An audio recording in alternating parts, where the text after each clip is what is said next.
अस्सलामुअलैकुम दोस्तों, अॼु जी वीडियो जेका है उहा असां हिन कार्ड जे बारे में तव्हांखे आउं ॿुधाईंदुसि। ही कार्ड असां ही जेको बि इस्तांबुल में सफ़र कयो आहे, आया हू मेट्रो बस हुजे, आया हू मेट्रो ट्रेन हुजे, आया हू जेका बोट हुई उहा हुई, उहा ऐं ॿियो जेके लोकल बसूं वञनि थियूं रोडनि ते, सो ही कार्ड उन में इस्तेमालु थींदो आहे। सो ही कार्ड में यानी पैसा विझबा आहिनि ऐं पोइ यानी तव्हां अगरि जिथे जे सफ़र कंदा त पाण ही तव्हांजो उन में स्कैन कबो त पैसा कटिबा आहिनि। सो हीअं हिकिड़ी मशीनूं आहिनि जंहिंमें तव्हां ही जी भाउ विझे पोइ पंहिंजा पैसा वीह लीरा विझेसि थो ऐं कार्ड पासे में रखे थो त वरी पोइ इहो ॿुधाए थो त घणा यानी पैसा हिन में चार्ज करना आहिनि। सो ईअं ही चार्ज मशीन वारी आहे। त हाणे जीअं हाणे 20 लीरा अची विया आहिनि, सो असां पंहिंजो ईअं कार्ड रिचार्ज कंदासीं त जीअं असांजो ही कार्ड में पैसा अची वञनि। हीअं असां पंहिंजो कार्ड रखियोसीं, हाणे असां विधोसीं त हीअं असांजा पैसा हिन में अची विया आहिनि। हिन में Kartınızı alandan çekip işleminiz yapılıyor. Lütfen bekleyiniz. Kart yüklemeniz 13 lira असांजा gerçekleşti. अची विया आहिनि। सो इहो असांजो आहे हिकिड़ो, महिरबानी।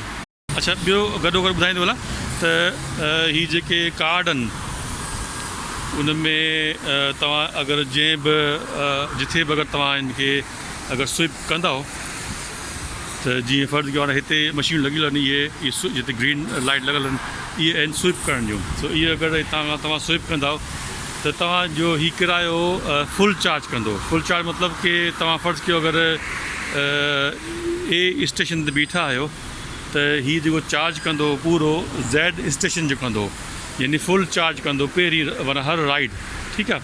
पोइ उनखां पोइ जॾहिं तव्हां विच में किथे लही था वञो, जीअं फ़र्ज़ु कयो मिसाल तो ॾियां जे अगरि स्टेशन ते तव्हां लहो था पिया त पोइ तव्हांखे वरी पोइ हिन क़िस्म जी मशीनियूं आहिनि, जीअं तव्हां हुतां खां गुज़री करे अची करे पोइ हिन मशीन में हिते ई रखंदा त तव्हांखे उहे बक़ाया पैसा मिली वेंदा। छो त तव्हां यानी जे ते लथा आहियो त उनजे करे तव्हांजो अधु किरायो तव्हांखे वरी वापसि हिन मशीननि सां गॾु वरी वापसि मिली थो वञे। सो हीअ कार्ड आहे। सो इस्तांबुल में हीअ हले थो। हाणे मूंखे न आहे ख़बर त हीअ किथे किथे हले थो तुर्की जे शहर में, बाक़ी इस्तांबुल में हीअ कार्ड आहे। हीअ यानी प्रीपेड कार्ड आहे, मशीन जे ज़रिए चार्ज थिए थो पियो ऐं हिन मशीननि में तव्हांखे ॿुधाईंदो त तव्हांजा यानी घणा हिन में पैसा पियल आहिनि। हिकिड़ो त इहो ॿुधाईंदो, ॿियो तव्हांजी राइड जे हिसाब सां तव्हांजा पैसा हीअ वापसि रखंदो हीअ मशीन।